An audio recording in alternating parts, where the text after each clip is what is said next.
ராஜ்யமும் என்றென்றைக்கும் உனக்கு முன்பாக ஸ்திரப்பட்டிருக்கும். உன் ராஜாசனம் என்றென்றைக்கும் நிலை பெற்றிருக்கும் என்கிறார் என்று சொன்னார். ஆமென். அல்லேலூயா. தாவீதுக்கு ஆண்டவர் ஒரு வாக்கு கொடுக்கிறார். என்ன வாக்கு என்று சொன்னால், உன் வீடும் உன்னுடைய ராஜ்யமும் எப்படி இருக்கும்? எனக்கு முன்பாக ஸ்திரப்பட்டிருக்கும், எனக்கு முன்பாக நிலை பெற்றிருக்கும். ஸ்தோத்திரம். அல்லேலூயா. எப்படி இருக்கும்? எனக்கு முன்பாக அது ஸ்திரப்பட்டிருக்கும், எனக்கு முன்பாக அது நிலை பெற்றிருக்கும் அப்படின்றார். ஸ்திரப்படுத்துவார், நிலைப்படுத்துவார். உன்னையும் உன் வீட்டையும் உன் குடும்பத்தையும் என்ன பண்ணுவார் ஆண்டவர்? சொல்லுங்க, என்ன பண்ணுவார்? ஸ்திரப்படுத்துவார், நிலைப்படுத்துவார். பக்கத்தில் கை கொடுத்து சொல்லுங்களேன், என்ன பண்ணுவார்? விட்டுட்டீங்களா?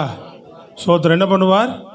ஸ்திரப்படுத்துவார், நிலைப்படுத்துவார். எப்பவுமே நம்ம வாழ்க்கையில் ஸ்திரப்படாமல் இருக்கிறதும் நிலைப்படாமல் இருக்கிறது தான் பெரிய பிரச்சனையே, இல்லையா? தம்பி, நீ இப்படி வந்துரு, நீ எல்லாரையும் மறைச்சிட்ட லைன், இந்த லாஸ்ட்டில் வா, நீதான் நீதான் நீதான், அந்த லாஸ்ட்டு போய்டு, கம்ப்ளைண்ட் எல்லாரையும் மறைச்சிட்ட, நீ கூட தள்ளி உட்காந்துக்கோ, 2 பேர் உயர்ந்தான். ஐசல்லா அல்லேலூயா. அவர் எல்லார் முகம் தெரியுது. பிரியா கூட சேர் வெளியில் நல்லா இருந்தால் பின்னாடி தள்ளி போட்டுங்க, நல்லா தெரியும், பின்னாடி தள்ளி போட்டுக்கோ. ப்ரைஸ் எல்லாம் அல்லேலூயா. இந்த கேப்பு கிருபா யாருப்பா? சேர் பக்கத்தில் யாரை வராங்களா?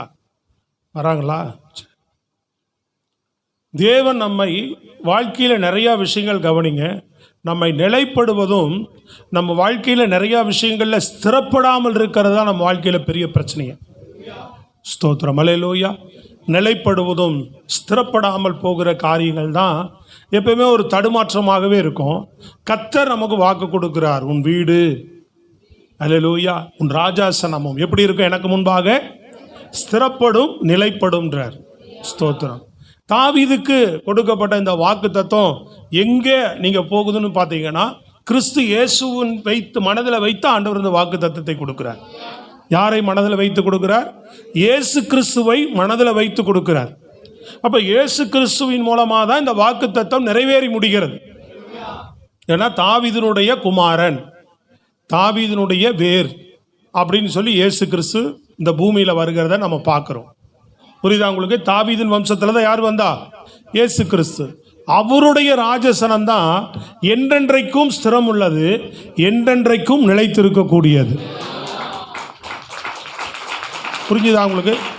எப்படி தாவீதுடைய வாக்கு கொடுத்தது யார் மூலமாக அதை நிறைவேற்றுகிறார் ஆண்டவர்? இயேசு கிறிஸ்துவின் மூலமாக. இயேசு கிறிஸ்துவனுடைய ராஜ்யம் எப்படிப்பட்ட ராஜ்யம்? அவர் எப்படிப்பட்டவர்? ஸ்திரம் உள்ளவர், என்றைக்குமே அவர் நிலையானவர். அப்போ இயேசு கிறிஸ்துவின் மூலமாக வருகிற நம்ம குடும்பங்களும் நம்ம வீடும் நம்ம பிள்ளைகளும் அவருக்குள்ளாக நாமும் ஸ்திரமானவர்கள், அவருக்குள்ளாக நாமும் நிலையானவர்களாக இருக்கிறோம். வசனத்தை உள் இருதயத்தில் வாங்கி கை தட்டணும், இல்லையா? ஸ்தோத்திரம். அல்லேலூயா.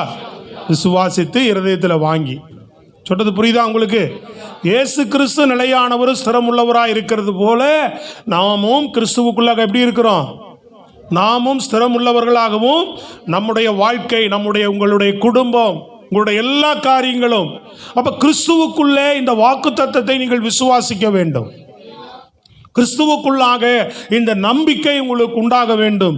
ஸ்திரத்தன்மை எங்கு அசைக்கப்படுகிறது, ஸ்திரத்தன்மை எங்கே நம்மகிட்ட உறுதி இல்லாத தன்மை நம்மகிட்ட எப்போ காணப்படுகிறதோ அப்பெல்லாம் ஒரு விசுவாசம் வேணும். இல்லை, என் இயேசு, நான் ஆராதிக்கிற இயேசு ஸ்திரம் உள்ளவர், நான் ஆராதிக்கிற இயேசு நிலை உள்ளவர், என் வாழ்க்கையும் நிலை உள்ளதாகத்தான் இருக்கும், என் வாழ்க்கையும் ஸ்திரம் உள்ளதாகத்தான் இருக்கும். எப்படி இருக்கும்?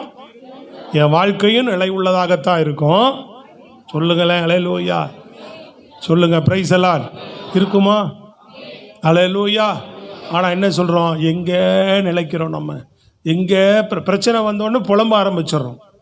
அங்கே நீ கர்த்தருடைய வார்த்தையை வைக்கும்போது உன் வாழ்க்கையின் ஸ்திரத்தன்மையை அசைக்க பார்க்கிற வருகிற பிசாசு உன்னுடைய வாழ்க்கையை நிலை நிற்பதிலிருந்து உன்னை தடுமாறச் செய்கிற வருகிற பிசாசு விலகி ஓடுவான். அதனால தான் சொல்லப்படுகிறது, கர்த்தரை நம்புகிற மனுஷன், பாட்டு பாடுறது மாத்திரம் இல்லை, அவன் சியோன் பர்வதம் போல் என்றென்றைக்கும் அசையாமல். பர்வதம் என்ன செய்யாது? மலைகள் எவ்வளோ பெரிய காத்தடிச்சாலும், எவ்வளோ பெரிய புயல் வந்தாலும், என்ன நடந்தாலும் எது மட்டும் அசையாமல் இருக்கு சொல்லுங்க? மலைகள் எப்படி இருக்கும்? அப்படியே சொல்லுவாங்க குண்டு கல் மாதிரியே உட்காந்துக்கிறான் பார் அப்படின்னு சொல்லுவாங்கல்ல. பிரைஸ் காட், அல்லேலூயா. இந்த மகாபலிபுரத்தில் ஒரு குண்டு கல் நிற்கிது பாருங்க, அல்லேலூயா. அது என்ன பண்ணுது, எப்படி நிற்கிதுனே தெரியல இல்லை, அது ஒரு ஓரமாக நிற்கிது. அதுகிட்ட போய் உட்காந்துட்டே இருக்கிறான், எப்போ அது சாயின்னு தெரியல எவன் மேலே. சோத்திரம். அது கூட சாஞ்சிரும், அது கூட விலகிடும். அதான் சொல்லப்படுது, மலைகள் விலகினாலும் பர்வதங்கள் நிலை பெயர்ந்தாலும் என் கிருபை உன்னை விட்டு விலகாது. புரியுதாங்க? ஒரு நாளைக்கு அதெல்லாம் கூட மாறி போயிடும். ஆனால் தேவனை நம்புகிற பிள்ளையே உன் வாழ்க்கை என்ன ஆகாது? அசைக்கப்படாது. உன் வாழ்க்கை என்ன செய்யாது? கவிழ்ந்து போகாது. அல்லேலூயா. ஸ்திரப்படும், நிலைப்படும். பக்கத்தில் கை கொடு சொல்லுங்க, நீ ஸ்திரப்படுவாய், நீ நிலைப்படுவாய். பக்கத்தில் நிறைய பேர் சொல்லவே இல்லை, ஒருத்தருக்கு ஒருத்தர் சொல்லுங்க. அல்லேலூயா. ஒருத்தர் மாத்திரம் ஆசீர்வாதத்தை வாங்கிக்கூடாது. ஸ்தோத்திரம். அல்லேலூயா. உன் வாழ்க்கை என்னப்படும்? நிலைப்படும். உன் வாழ்க்கை ஸ்திரப்படுகிறதாக கர்த்தர் மாற்றுவார். தாவீது பிரியமானவர்களே, நிறைய விஷயங்கள் உண்டு. நான் சுருக்கமாய் சில காரியங்களை மாத்திரம் சொல்லி நான் ஜெபிக்க விரும்புகிறேன். Praise the Lord. தாவீது இதில் முக்கியமாக இந்த வாக்குத்தத்தத்தை தேவனிடத்திலிருந்து பெறும்போது ஒரு 3 காரியங்களை வெளிப்படுத்துகிறார். முதல் காரியம், ஆண்டவர் சொல்றார் பாருங்க, இந்த வாக்குத்தத்தம் உனக்கு எப்படி கொடுக்கப்படுகிறது அப்படின்னு சொல்லி பார்க்கும்போது, தாவீதுக்கு இது கிருபையின் அடிப்படையில் கொடுக்கப்பட்டது. நம்ம வாழ்க்கை கிறிஸ்துவுக்குள்ளாக நம்ம மீட்கப்பட்ட நம்ம குடும்பம், கிறிஸ்துவுக்குள்ளாக காக்கப்படுகிற நம்முடைய வீடு, அல்லேலூயா, எதின் அடிப்படையில் அப்படின்னு பார்த்தீங்கன்னா, நம்ம பெரிய பரிசுத்தவான்களா, இல்லை பெரிய நீதிமான்களா, இல்லை ரொம்ப உண்மை உள்ளவர்களா? நம்ம எல்லாம் சொல்லுங்க. நமக்கு நம்முடைய மனசாட்சிக்கு நம்ம தான் சாட்சி இல்லையா? அப்போ நம்ம வாழ்க்கையில் திரும்பி பார்த்தா அப்படியெல்லாம் பெருசாக ஒன்றும் என்கிட்ட இல்லை இல்லையா? ஆனாலும் கிறிஸ்துவுக்குள்ள தேவன் என்ன பண்ணிட்டார்? என் மேல கிருபை வச்சார். சொல்றது விளங்குதாங்க? என் மேல கிருபை வச்சு என்னை ரட்சித்திருக்கிறார். நம்ம யாரும் பெரிய தாவீதுக்கு கொடுக்கிற வாக்குத்தத்தம் அப்படின்னா, தாவீதினுடைய பெரிய நீதி நிமித்தம் ஆண்டவர் செய்யல. சில காரியங்கள் இருக்குது நம்ம கிட்ட, ஆனா பெருசா தேவனுக்கு நிகர